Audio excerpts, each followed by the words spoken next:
Honorables señores miembros de la Asamblea Nacional, honorable señor vicepresidente saliente, excelentísimos señores vicepresidentes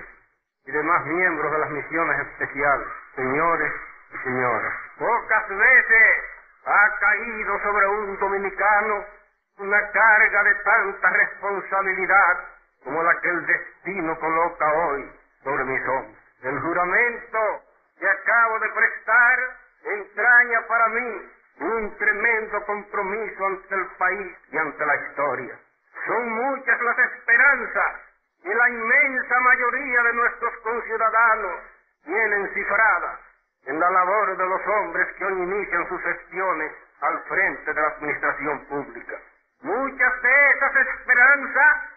son superiores a todo esfuerzo humano y la realización de cualquiera de ellas exige un esfuerzo que necesariamente requiere una inmensa capacidad de sacrificio. Estamos frente a un país deshecho y a una administración hundida virtualmente en el caos. Las elecciones del 1 de junio prueban que las 3/4 partes de la población del país desean vivir en paz y que solo aspiran a que se les garantice el ejercicio ordenado de sus libertades civiles. Es claro que la paz que esa parte mayoritaria de nuestra población desea es la paz de los códigos y no la de los cementerios. El país ha aspirado desde que desapareció el régimen constitucional en 1963 al establecimiento de un nuevo Estado de Derecho. La mayoría de los dominicanos se halla consciente de que la situación de anarquía en que ha vivido el país en los últimos tiempos se debe principalmente a la crisis por la cual ha atravesado el principio de autoridad y al hecho de que todo concepto orgánico del orden ha desaparecido del ambiente dominicano. Hoy retornamos, por fortuna, gracias al acto democrático del 1 de junio, a un régimen de convivencia jurídica. Un Estado de Derecho significa simplemente que todas las instituciones y todos los ciudadanos del país se someten a la ley y que nadie, ni el propio gobierno, ni el último de los gobernados, podrá en lo sucesivo sustraerse al imperio de la Constitución y al de demás normas legales. Hay ciertos conceptos fundamentales que requieren ser dilucidados, porque sobre ellos tendrá que edificarse necesariamente el régimen jurídico que en este instante inauguramos. El partido que perdió las elecciones del 1 de junio actuó como gobierno durante un periodo de 7 meses en 1963. Nadie niega que el régimen que instauró ese partido a partir del 27 de febrero de ese año representó un esfuerzo para afianzar la democracia en las instituciones dominicanas. El hecho de que ese gobierno haya iniciado sus labores con una institución masiva de los empleados públicos para colocar en las instituciones autónomas y en la mayoría de los cargos de la administración del Estado a personas de su misma ideología política, no constituyó un acto antidemocrático, puesto que todo gobierno en un país regido de acuerdo con los sistemas de la democracia representativa es producto de una pugna, y es lógico pensar que los hombres que se lanzan a una lucha política no solo combaten por ideas, sino que también se mueven impulsados por aspiraciones materiales. El gobierno que hoy iniciamos se propone ser, sin embargo, comedido en el ejercicio de ese derecho. No podemos ni queremos defraudar las aspiraciones legítimas de aquellos que se entregaron con fe a la causa de nuestro partido y que aspiran hoy a desplazar de sus posiciones a otros que también llegaron a ella como resultado de una pugna electoral o de un juego de combinaciones políticas. Pero no llevaremos ese derecho hasta el punto de utilizar el viejo sistema de entrar a saco en la administración pública para lanzar a la calle a toda la empleomanía de los municipios, de las empresas estatales y del Estado. Tendremos necesidad imperiosa de sustituir a muchos funcionarios que ocupan posiciones claves en la administración pública y que las usaron deliberadamente en las pasadas elecciones para favorecer su propia causa política. También tendremos que sustituir a todos los que ocupan posiciones desde las cuales es posible sabotear la labor del gobierno o entorpecer en alguna forma sus ejecutorias. Pero aún en este caso procederemos con espíritu de justicia. En lo que sí actuaremos sin contemplaciones es en el caso de aquellos funcionarios o servidores de la administración pública o de las empresas autónomas que no han ejercido sus funciones con probidad o que en algún modo no han correspondido a la confianza depositada en ellos por los organismos rectores de la República. Reitero durante la pasada campaña electoral de utilizar en el gobierno a todos los dominicanos y de tomar la idoneidad y la decencia.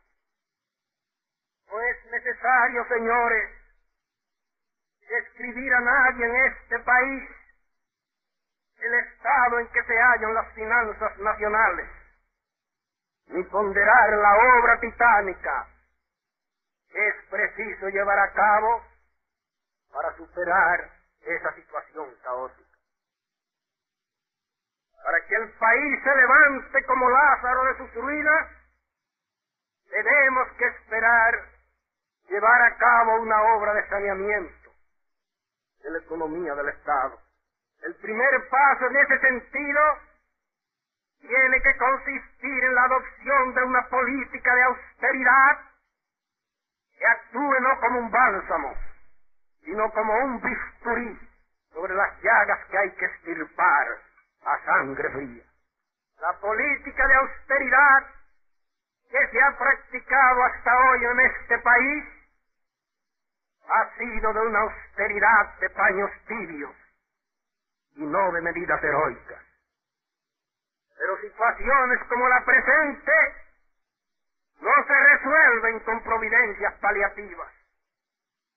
Las medidas que desde hoy se pondrán en práctica en la administración pública para alcanzar la meta serán dolorosas para todos, especialmente para los servidores del Estado y de las empresas autónomas, pero se aplicarán sin preferencias discriminatorias ni contemporizaciones. En un periodo no menor de 6 meses, los sueldos de todos los servidores del Estado y de las instituciones autónomas, comenzando con el del presidente de la República, serán inexorablemente reducidos. El sueldo del presidente de la República, llamado a servir de ejemplo, será fijado en la suma de 750 pesos mensuales, y el de todos los demás servidores del Estado y de las instituciones autónomas se reducirán según una escala que incluirá rebajas de todos los emolumentos de los empleados que perciban más de 200 pesos mensuales. La ley de austeridad, de una duración mínima de un semestre,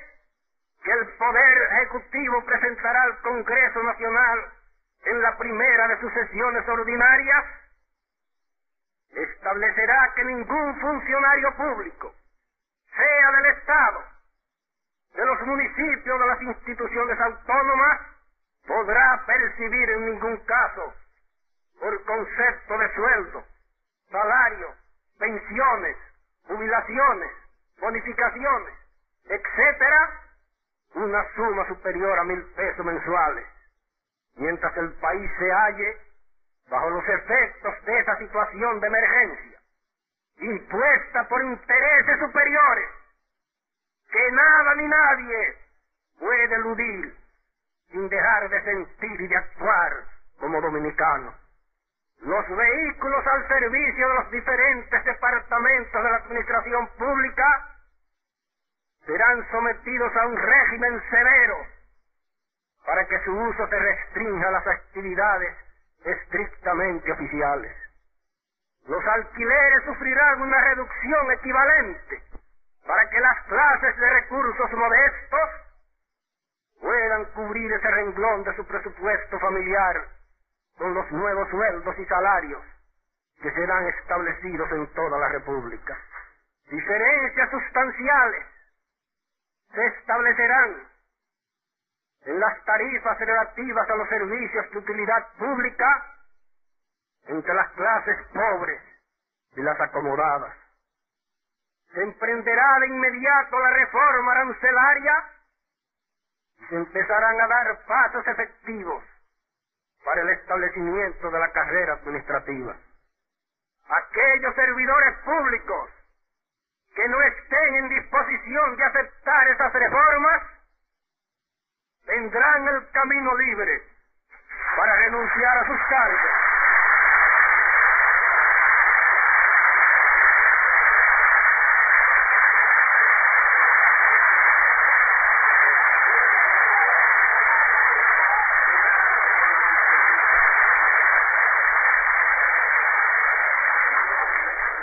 Los que no sean empleados públicos tienen el deber de contribuir a esa obra de salvación nacional pagando religiosamente sus impuestos y no actuando como enemigos del fisco, sino como colaboradores leales del Estado. La morosidad en el pago de los impuestos podría explicarse cuando los recursos del Estado se dilapidaban y cuando la política fiscal se conducía en forma contraria no solo a la economía de la nación, sino también al de la propia soberanía y al de la propia subsistencia de la República. Pero de ahora en adelante, de la caja pública no saldrá un céntimo para ser malgastado o para ser invertido en aventuras administrativas.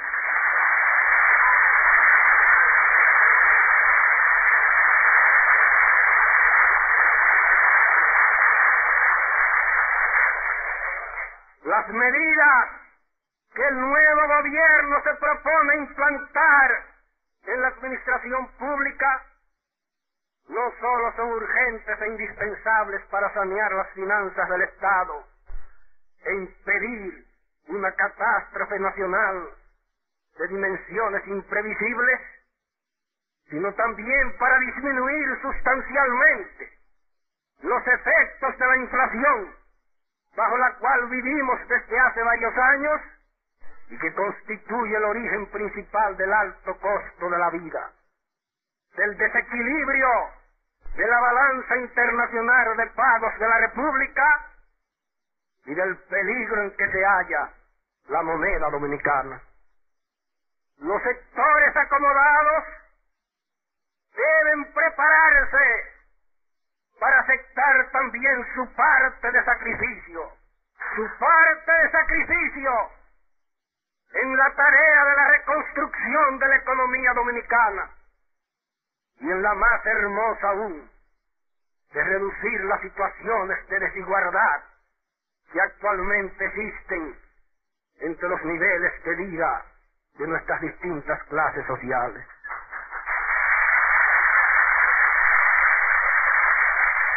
No podemos olvidar que dentro de 20 o 25 años, algo equivalente a unos cuantos segundos en el reloj de la historia, el país tendrá una población de 7 u 8 millones de almas y que esa explosión demográfica hará saltar en astillas nuestra organización social y política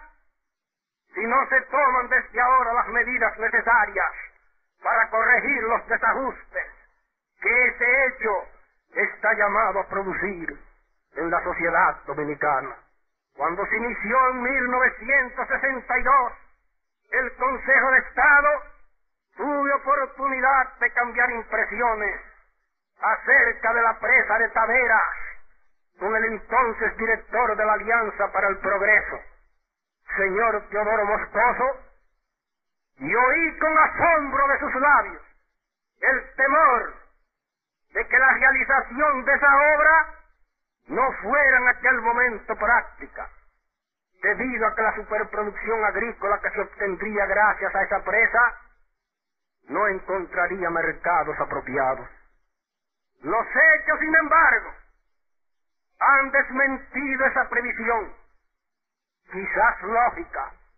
en el momento en que se hizo, porque lo cierto es que ahora mismo tenemos una producción agrícola deficitaria en muchos aspectos, y que dentro de pocos años no dispondremos de un área bajo cultivo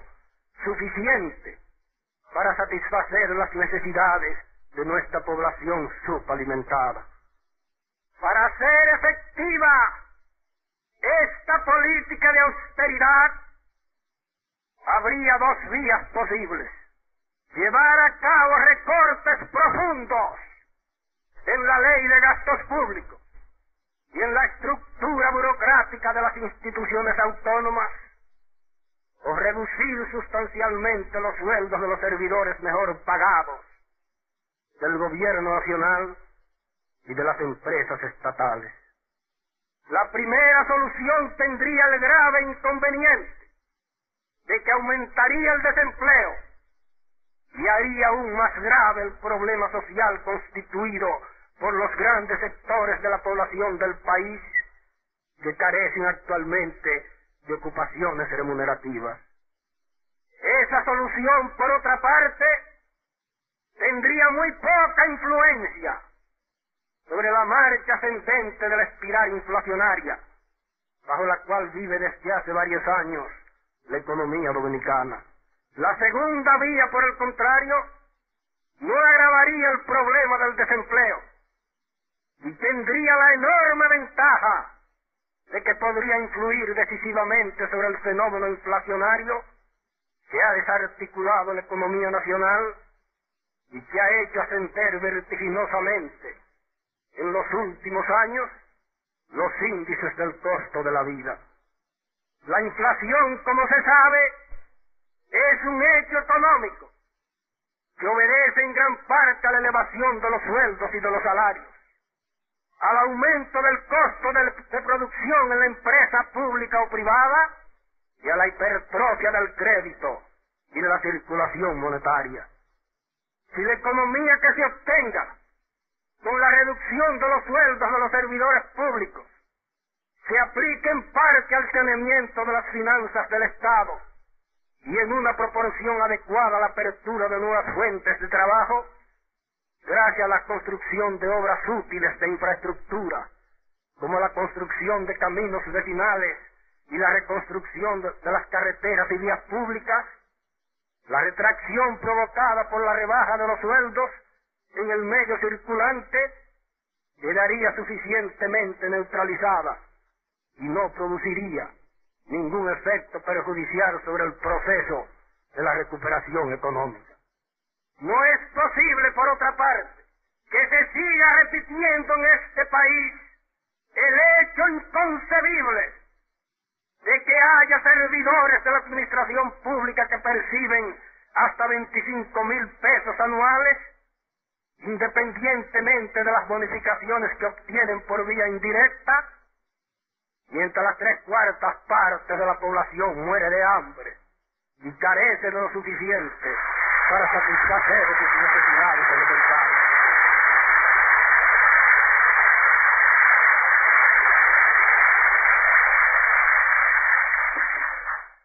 Esta situación repugna no solo ante Dios, sino también ante la conciencia de todo ser humano. Corregirla no es sólo una necesidad imperiosa de nuestra economía, sino también un deber de justicia que se impone a todo gobierno consciente del deber que tiene de velar por el bienestar no sólo de una minoría, sino por el de toda nuestra población y el de todas nuestras clases sociales. El plan de economía que se va a implantar solo afectará al 9% de la empleomanía del Estado. Es decir, que las reducciones en los sueldos de los servidores de la administración pública no incluirían a la inmensa mayoría de nuestra burocracia,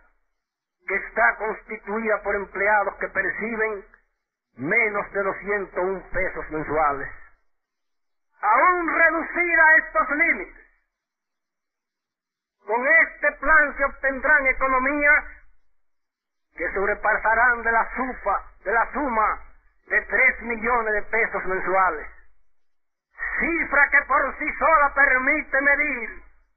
la magnitud de la monstruosa injusticia que se ha venido cometiendo contra la estabilidad de este país al prohijar el nacimiento de la administración pública de una casta de funcionarios públicos que puede, sin ninguna exageración, calificarse de privilegiada. El caos administrativo en que hemos vivido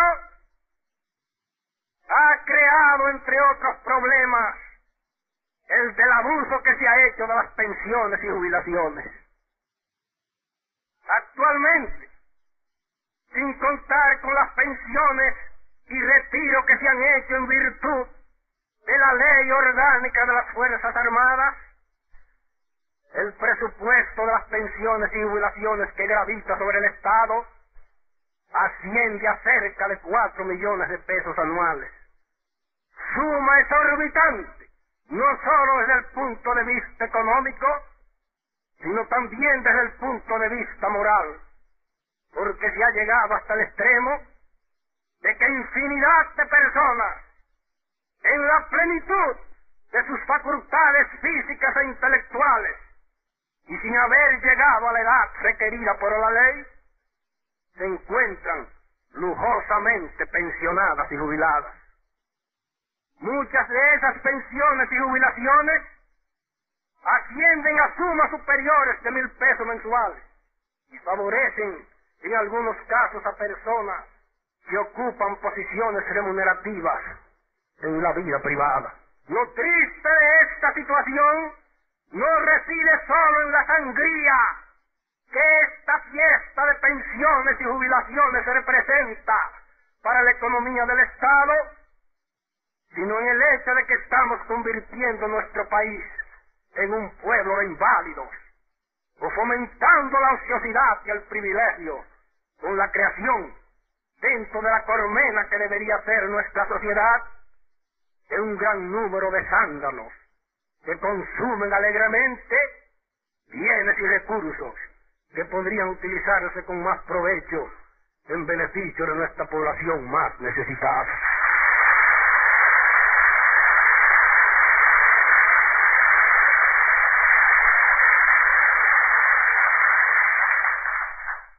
Durante mi estancia en Nueva York,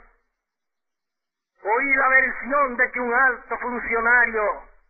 del gobierno de los Estados Unidos, presente para honra nuestra en esta ceremonia,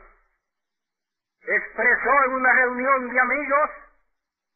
que lo que hacía falta a muchos países de la América Latina era igualar proporcionalmente las estadísticas de las personas que mueren de enfermedades del corazón anualmente en los Estados Unidos. Lo que envolvía en el fondo ese chiste ingenioso era una crítica suave a la tendencia muy propia de la psicología de nuestros pueblos a seguir la línea del menor esfuerzo y a observar cierta actitud de apatía en la solución de nuestros propios problemas,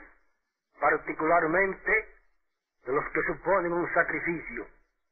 o exigen un desgaste de energía individual o colectiva. La famosa frase de Churchill, cuando decía en plena guerra a la población británica que no tenía nada que ofrecerle excepto sangre, sudor y lágrimas, es la única que el gobierno que hoy se inicia podrá usar para dirigirse en los próximos 6 meses al pueblo dominicano.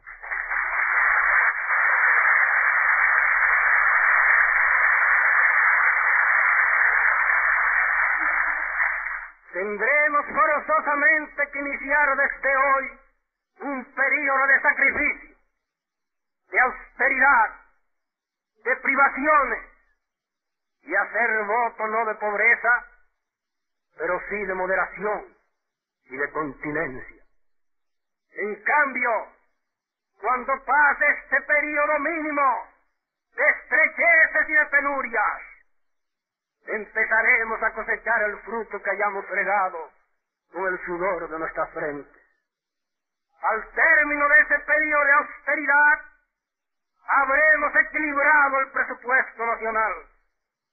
habremos reducido el déficit de nuestra producción agrícola,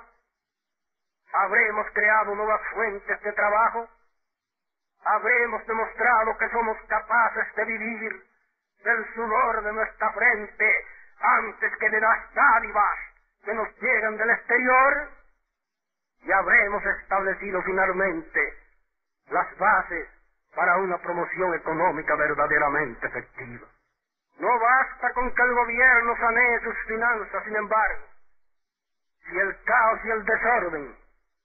continúan imperando en las empresas estatales, particularmente en la Corporación Azucarera Dominicana. Lo primero que se requiere y lo primero que nos proponemos hacer es sanear esas corporaciones. Pero no hay posibilidad de equilibrar la economía de esas empresas y no se saca de ellas la política.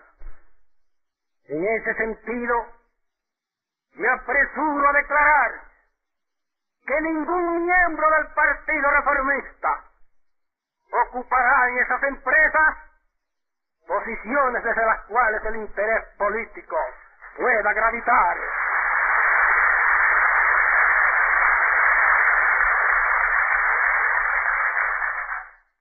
Posiciones desde las cuales el interés político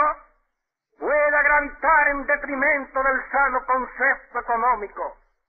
con que deben dirigirse y administrarse esos intereses íntimamente ligados al desarrollo industrial y con influencia decisiva sobre toda la economía dominicana. Las personas que procedan de otros partidos y que ocupen posiciones de la categoría de las ya señaladas en esas empresas deben por las mismas razones ser separadas de sus cargos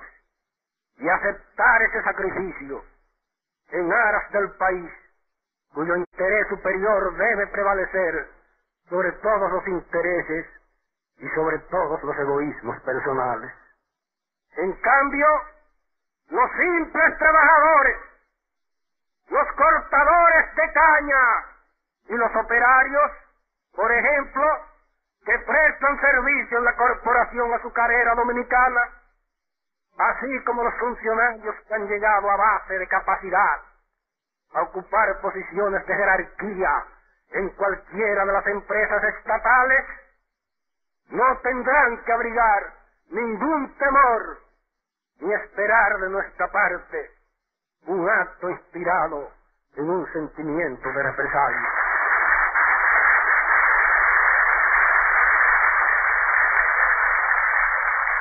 Si por algo me he distinguido en la vida pública, es por mi amistad, por mi devoción a las clases humildes y a las masas trabajadoras.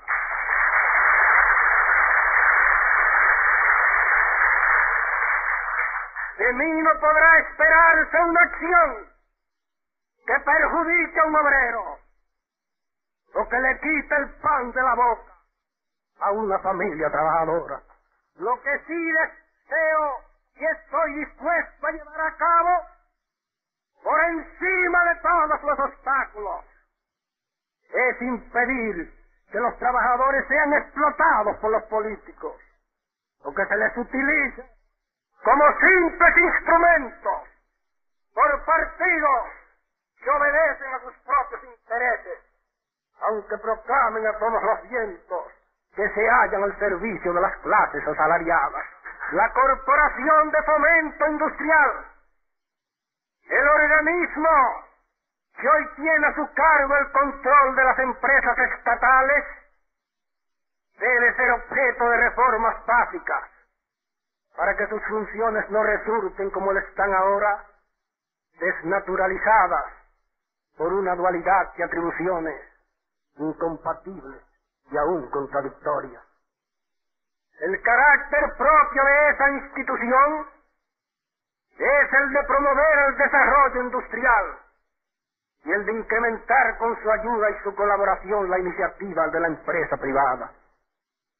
Ese objetivo no podría ser logrado si no se eliminan las funciones que han reducido esa institución al papel de una simple supervisora de las empresas estatales. Las empresas estatales tienen que ser objeto de una fiscalización más efectiva para evitar que quienes las dirijan se enriquezcan en perjuicio del fisco y del pueblo en general, manejando los intereses puestos a su cargo como si fueran los de una empresa privada. El complejo industrial que depende del Estado debe administrarse en beneficio exclusivo del país. Y quienes lo dirigen no deben hallarse sometidos a un estatus diferente al de los demás servidores de la administración pública.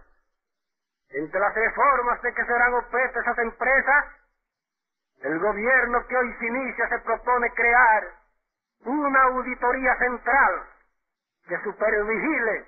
y controle las administraciones locales y que descorra ante la opinión pública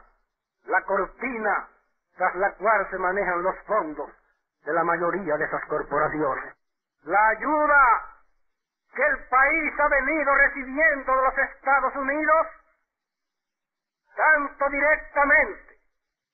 como a través de diversas instituciones internacionales, debe canalizarse hacia obras reproductivas. Una ayuda económica circunscrita en gran parte a enmendar hierros presupuestales y a cubrir los vacíos que el desorden administrativo en que hemos vivido origina en la ejecución de la ley de gastos públicos, constituye más bien un perjuicio que una colaboración efectiva al programa de saneamiento de las instituciones nacionales.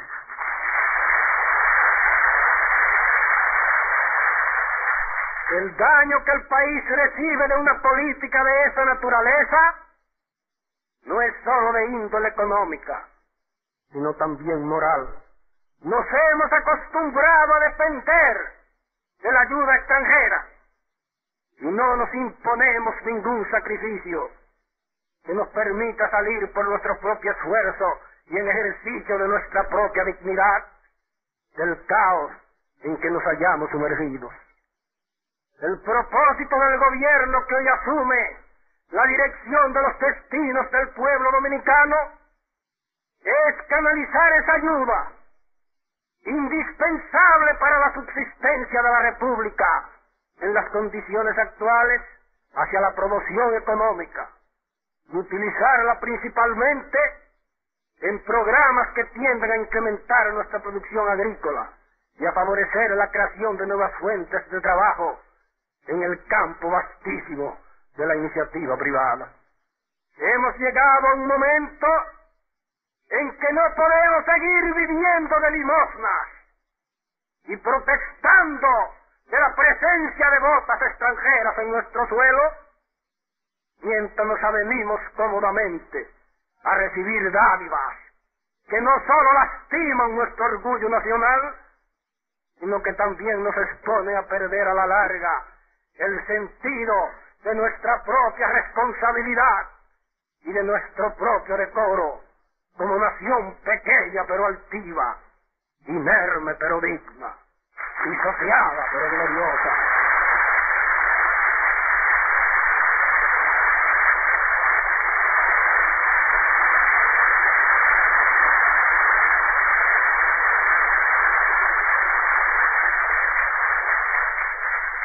La mejor ayuda que el país podría recibir de los Estados Unidos sería la de una cuota azucarera fija de no menos de 600 a 700 mil toneladas,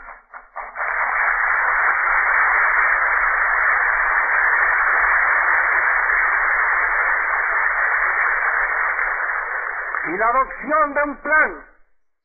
que nos permita cubrir las demandas de frutas, legumbres y otros artículos de la misma especie que fueron suplidos durante largos años por Cuba en el mercado norteamericano. Esta cuota privilegiada debe servir, sin embargo, para mejorar sustancialmente la economía nacional y para favorecer a nuestra población ávida de reformas sociales, pero no para beneficio exclusivo de intereses particulares vinculados a la industria del azúcar en la República Dominicana.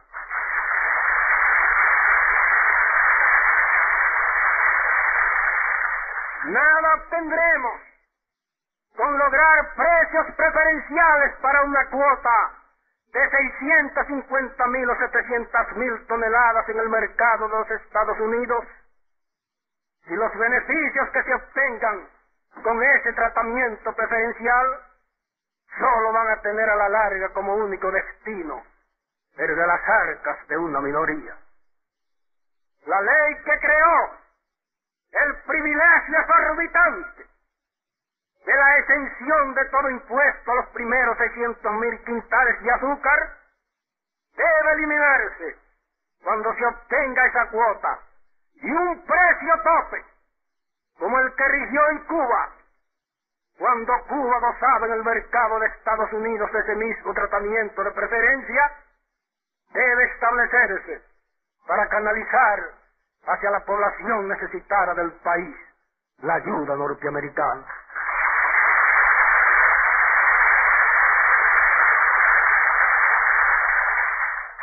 Paralelamente con esta cooperación,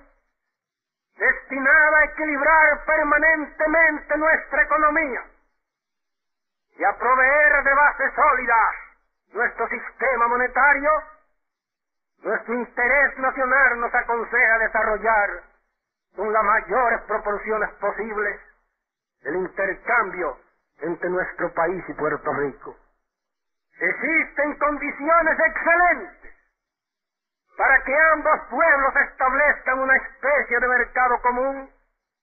y organicen sobre un espíritu de cooperación recíproca sus economías respectivas. Santo Domingo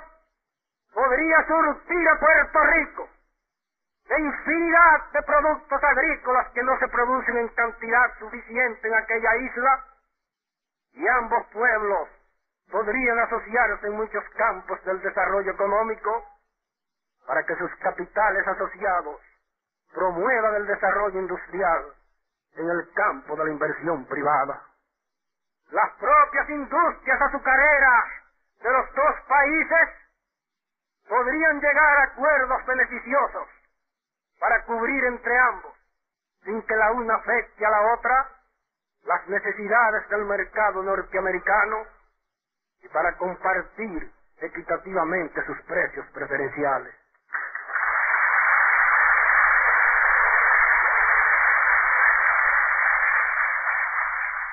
Hay ciertas cosas que debo dejar terminantemente aclaradas desde el instante mismo en que asumo mis deberes como rector del pueblo dominicano. Una de ellas, y no la menos importante, es la de recordar a todos los servidores del Estado y de las instituciones autónomas que las huelgas están prohibidas. En consecuencia, cuando durante el gobierno que hoy se inicia se declare una huelga que afecta un servicio de la categoría de los ya señalados, los huelguistas quedarán automáticamente cesantes y serán sustituidos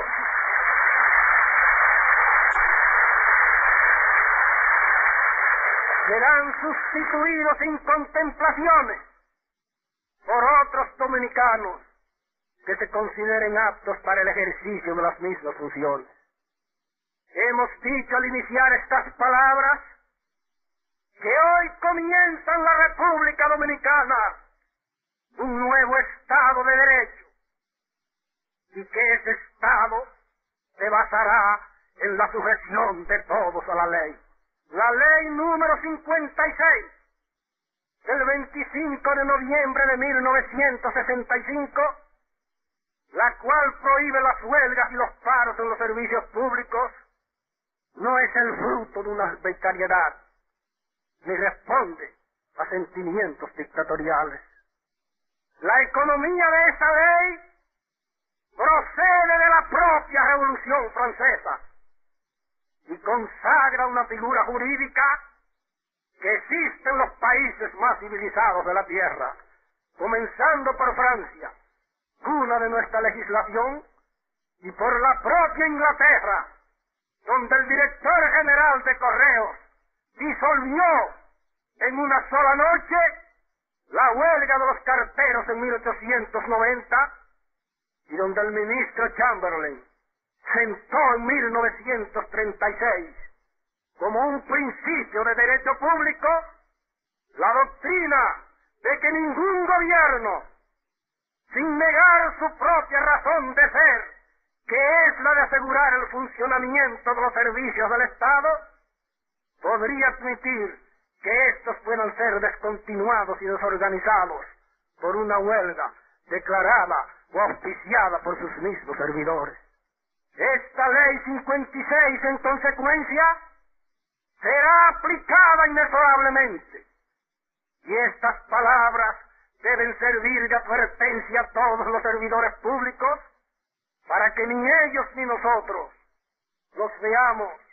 colocados en la triste situación de tener que someternos a una medida de esa naturaleza en un momento en que lo que el país más necesita es que la concordia reine entre todos los dominicanos para que sea posible la obra común de la salvación de la patria. Otra cosa que también deseo señalar en estos momentos a la atención de mis conciudadanos es la de que el gobierno que hoy se inicia está comprometido a hacer una guerra sin cuartel a la corrupción y al peculado.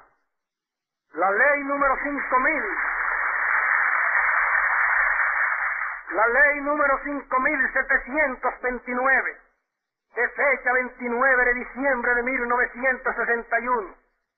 la cual establece que toda persona llamada a ocupar un cargo público de cierta jerarquía está obligada a hacer una declaración notarial de sus bienes, debe cumplirse de la manera más estricta. La probidad tiene que empezar por los supremos rectores de la cosa pública y llegar hasta el último de los servidores del Estado. El contrabando, los negocios ilícitos y las prebendas en la administración pública serán perseguidos como graves delitos contra la República. Gran parte del malestar reinante en las finanzas del país se debe a la malversación de los fondos del Estado, al uso indebido de los útiles que son parte del patrimonio de la República, al amiguismo que tolera prácticas deshonestas en la vida pública, a la inmoralidad de aquellos funcionarios venales que especulan con la buena fe del presidente de la República para derivar ventajas personales de los contratos, de las compras y de las concesiones que hace el gobierno a los particulares, al afán de lucro, en fin, que se ha extendido sobre toda la nación y que es hoy la idea dominante en la mayoría de nuestros burócratas y de nuestros políticos profesionales. En este sentido, el gobierno que hoy comienza modificará la estructura de la Cámara de Cuentas y hará efectivo un sistema de auditoría, no solo sobre toda la administración pública y sobre las actividades de todos los servidores que intervengan en el manejo de las rentas públicas y en la concesión de exoneraciones, de contratos y de otras actividades de la misma naturaleza, sino también sobre la vida del servidor público, mientras se halla al servicio de la nación. Para llevar a cabo esta política de saneamiento moral, será indispensable la colaboración de la justicia dominicana. Por eso es esta una de las razones por las cuales creemos que uno de los primeros pasos del gobierno que hoy se inicia tiene que consistir en dotar a la República de una judicatura que esté al nivel de la obra de saneamiento ético que requieren las instituciones nacionales. Nuestro propósito, al iniciar esta nueva etapa de la vida nacional con la reconstitución de un Estado de Derecho, es favorecer el funcionamiento en el país de una democracia efectiva. Pero la responsabilidad de esta tarea no solo incumbe al gobierno, sino también a sus opositores. La democracia es un régimen de convivencia fundado principalmente en la ley y en el respeto al derecho de todos. Si los partidos de oposición, inclusive los grupos de la extrema izquierda y de la extrema derecha, se lanzan a una labor de oposición desenfrenada y tratan de desarticular la vida del país y de quebrantar sus principios fundamentales, es lógico que esa convivencia se haría imposible y que el gobierno, aún animado de las mejores intenciones, debería empujado a actuar con drasticidad y a hacer frente abiertamente a esa actitud subversiva.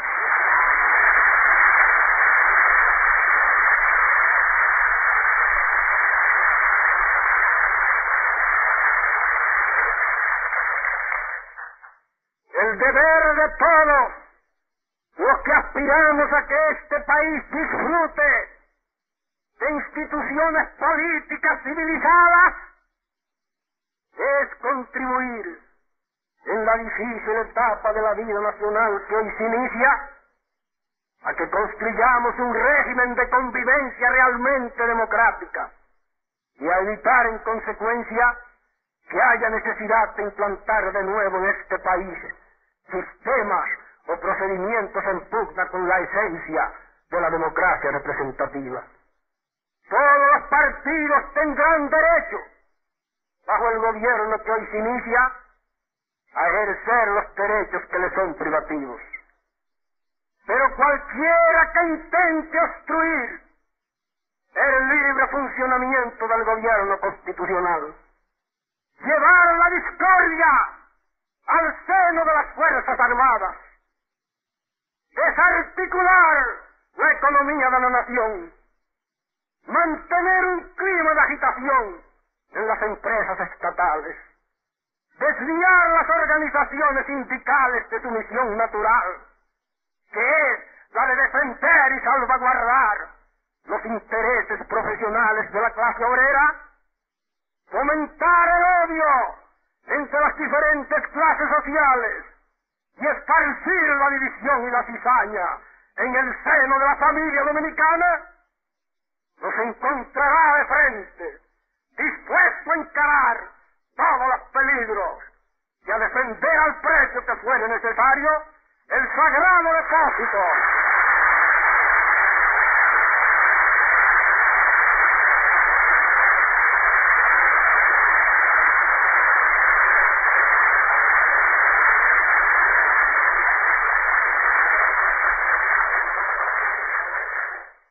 suerte del país no puede vivir indefinidamente sujeta al capricho o a las locuras de una minoría. Desde hace largos meses, el destino de la República se halla en manos de pequeños grupos de agitadores que actúan escandalosamente para dar la impresión ante la opinión pública nacional y extranjera de que representan realmente la voluntad mayoritaria del pueblo dominicano. Las elecciones del 1 de junio demuestran que el país repudia a esos agitadores.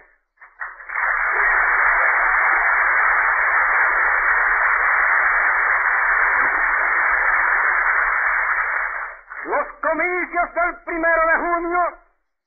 demuestran que esa minoría carece de fuerza y de autoridad para decidir por sí sola los destinos de toda la nación.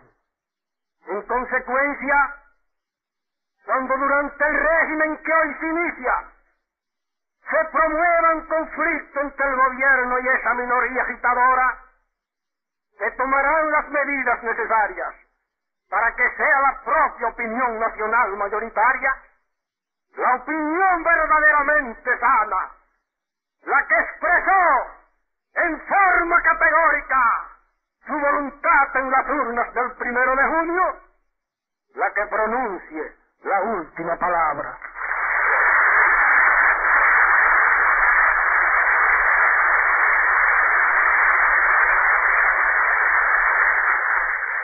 Algunos partidos políticos han incurrido en los últimos tiempos en excesos lamentables con la publicación sistemática y casi diaria de comunicados y de proclamas en que se amenaza con apelar a las armas y en que se incita francamente a la ciudadanía a la subversión y a la guerra fratricida. Existen en nuestro Código Penal disposiciones categóricas que castigan ese delito, incompatible con el ambiente de paz a que la población sana del país aspira, y el gobierno no vacilará en aplicar esas disposiciones cuando cualquier persona o cualquier partido político incurra en el grave desacato de excitar a las masas a la rebelión o al desconocimiento de las autoridades legítimamente constituidas.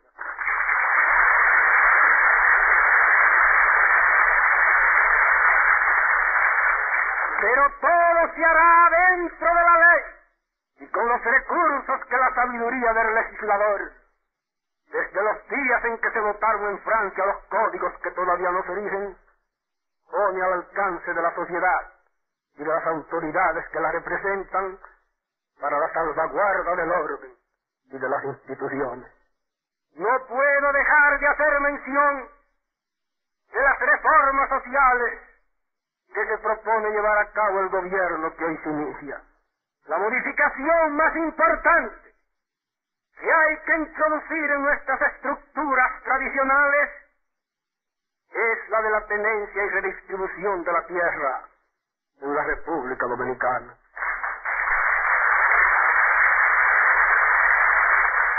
Hemos perdido el tiempo con un plan de reforma agraria que se reduce, como ocurre en otros países de la América Latina, a un simple cartel de propaganda política, utilizado principalmente por los partidos con fines electorales. Aún no sabemos siquiera, al cabo de más de un lustro de haber iniciado la reforma del agro nacional, de cuántas hectáreas dispone el Estado para su redistribución entre nuestras masas rurales. Muchas de las grandes fincas que constituyen el patrimonio del Estado dominicano se hallan en poder de particulares y lejos de contribuir a minorar el problema del latifundio, no han hecho sino extender y agravar esa injusticia en perjuicio de la casi 3/4 partes de la población nacional, constituida por los sectores que residen en las zonas rurales. La reforma agraria tiene que comenzar por la localización y recuperación de esas tierras para su distribución inmediata entre los campesinos dominicanos. Pero no basta con que el Estado se desprenda de una parte importante de las tierras que posee y que son producto de los feudos que heredó durante la colonia o de confiscaciones hechas a raíz del movimiento democrático de 1961, sino que es también necesario que los particulares que poseen grandes latifundios, principalmente en el Cibao y en el este de la República, comprendan que también tienen que cooperar en esa obra de reestructuración del agro nacional en beneficio de nuestras clases desposeídas.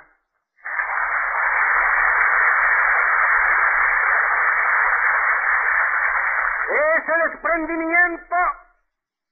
es el precio que los grandes terratenientes de este país tienen que pagar, no solo para que la República disfrute de instituciones justas y descanse sobre bases estables, sino también para que los que poseen grandes riquezas conserven la parte que deben conservar, sin temor a que los bienes regados con el sudor de su frente o recibidos de manos de sus mayores desaparezcan arrastrados por una conmoción social que ya se siente en la atmósfera, como esos movimientos geológicos que se anuncian por ruidos subterráneos, solo perceptibles para el hombre de ciencia que sigue con atención desde su observatorio las palpitaciones del mundo de la naturaleza.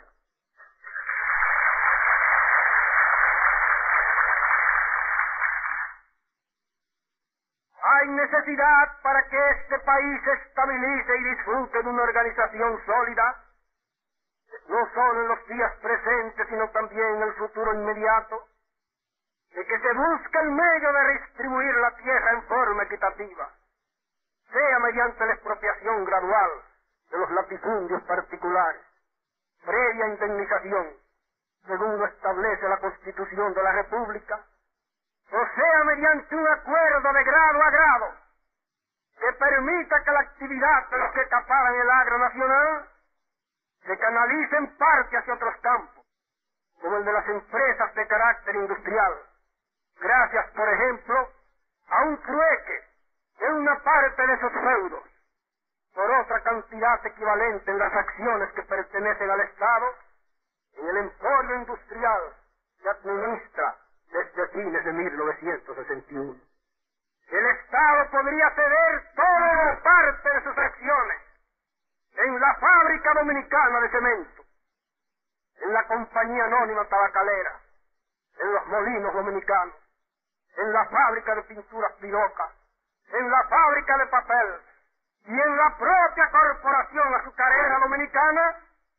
a cambio de tierras para la parte más sufrida de nuestra población.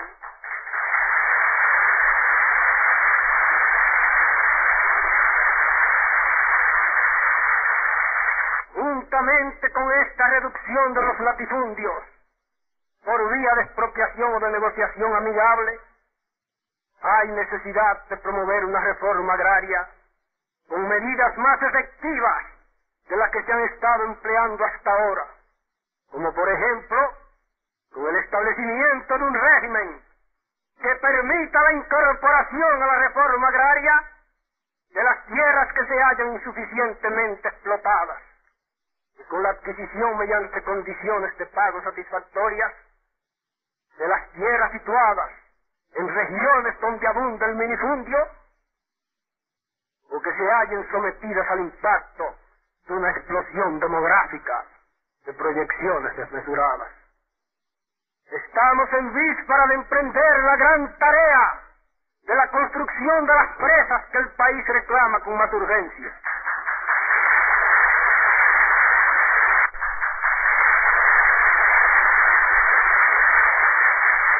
Las tierras hoy baldías que se incorporarán con esas presas a nuestra área en producción deben ser retenidas principalmente para la reforma agraria, porque no sería justo que el país invierta millones de pesos en obras de esa envergadura para beneficio exclusivo de unos cuantos terratenientes que hoy no retiran ningún provecho de esas tierras virtualmente abandonadas. En el campo internacional nos pronunciamos abiertamente en favor del mantenimiento de relaciones diplomáticas con todos los países de América, sin importarnos el carácter de las instituciones bajo las cuales viva cualquiera de ellos, como cosa que no es de nuestra incumbencia y que se hallaría además en desacuerdo con numerosas resoluciones interamericanas en que se expresa que las relaciones diplomáticas con un país cualquiera no implican aprobación alguna de su régimen interno, y en favor asimismo del establecimiento de relaciones de índole estrictamente comercial con los países socialistas. Seguiremos dando nuestro apoyo a la Organización de Estados Americanos y velando al propio tiempo por la salvaguarda de la soberanía nacional para que nuestro suelo no vuelva a ser hollado por botas extranjeras y para que nuestra bandera no vuelva a ser ofendida ni humillada.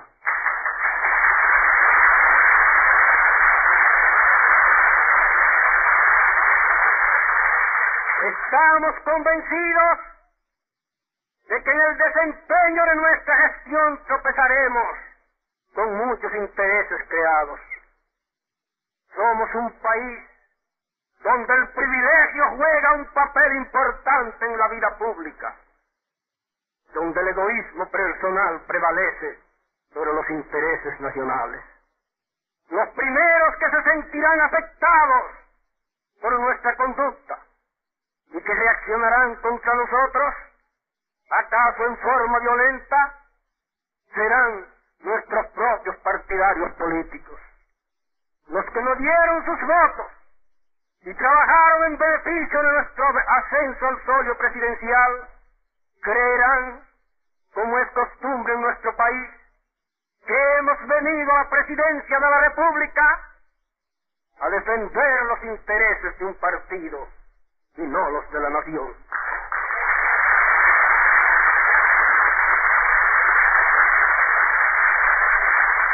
Pero yo no he venido hasta aquí como presidente de los afiliados del Partido Reformista, sino como presidente de todos los dominicanos.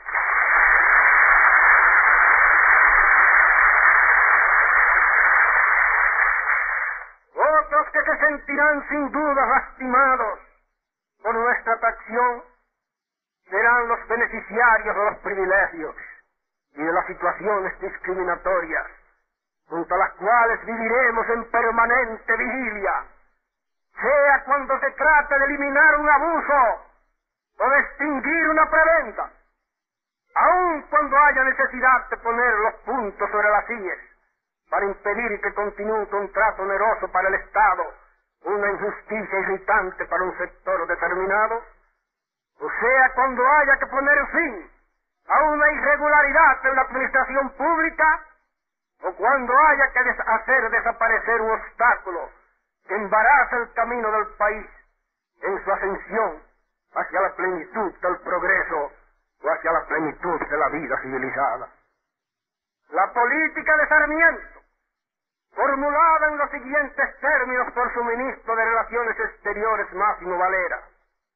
la victoria no da derechos, servirá de pauta a la administración que hoy se inicia. Para nosotros, si algo crea la victoria, no son derechos, sino obligaciones.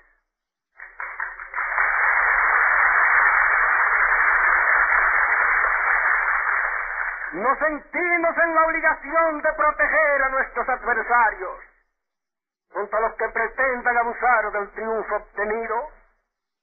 y contra los que quieran instaurar de nuevo en el país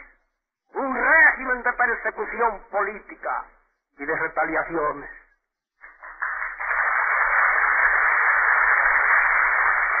Yo no he venido aquí a ponerme el uniforme y las botas de Trujillo, sino a hacer un intento, un nuevo intento,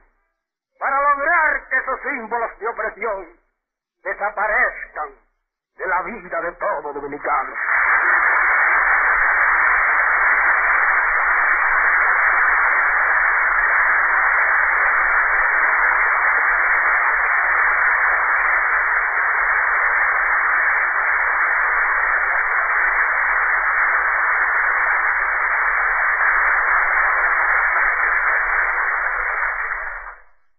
El presidente provisional, doctor Héctor García Godoy,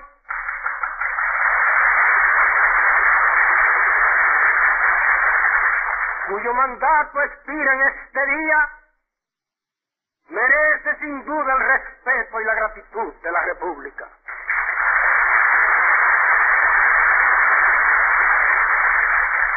Su gestión, aunque llena de dificultades, quedará en el país como un ejemplo de moderación y de sensatez. Y su nombre de gobernante pasará a la historia envuelto en un aura de ecuanimidad republicana.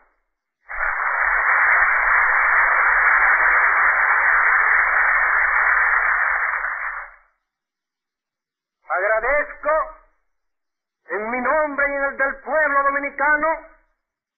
la prueba de solidaridad que hemos recibido de los países que se han hecho representar por medio de misiones especiales en este acto y que se asocian así al júbilo que a todos nos produce el hecho de que haya sido superada la crisis que por un momento nos hizo suponer que la antorcha de la civilización, traída aquí por el descubridor de América hace más de 4 siglos, estaba a punto de extinguirse en el solar donde precisamente se encendió por primera vez esa luz 2 veces milenaria.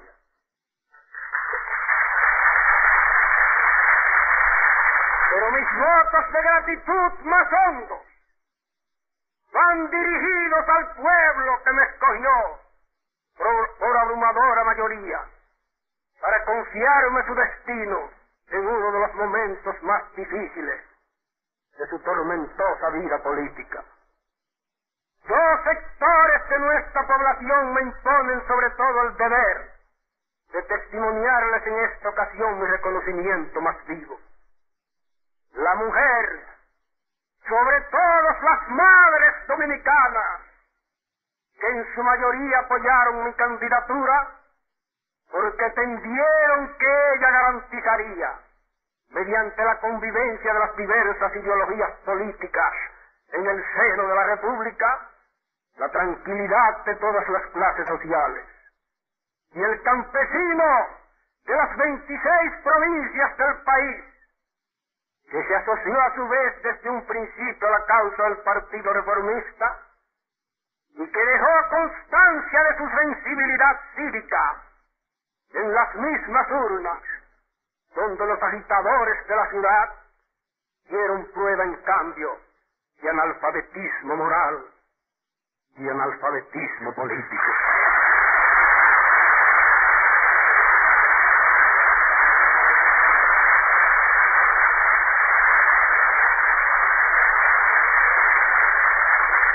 Tengan la seguridad los que me honraron con sus votos en las urnas del 1 de junio, de que no omitiré ningún sacrificio ni ningún esfuerzo para hacerme digno de esta enaltecedora prueba de confianza. Con la ayuda de la divina providencia, cuya protección invoco para el país y para mí en esta hora solemne, espero devolver un día a mi sucesor, saneado y sin mediatizaciones que menoscaben su contenido imperecedero, el legado que hoy recibo de manos del presidente de esta Asamblea, elegida por el voto libérrimo del pueblo dominicano.